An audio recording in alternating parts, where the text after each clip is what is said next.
how to transfer Ethereum or how to transfer Ethereum to Metamask crypto wallet. If you find this video useful, consider subscribing to the channel. Okay, open up your wallet of choice and then click Ethereum and then scroll down until you can see send and then type in the amount of Ethereum that you would like to send.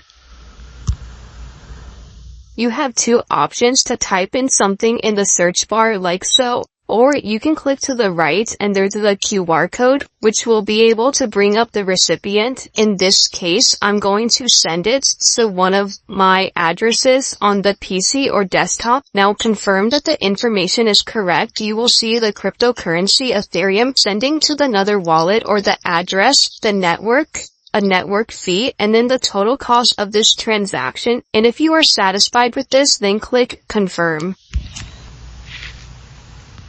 As you can see, you have successfully sent $5. And as you can see, the Ethereum just went through under my wallet in Metamask. Check out the playlist for more videos like this and subscribe to the channel if you found value.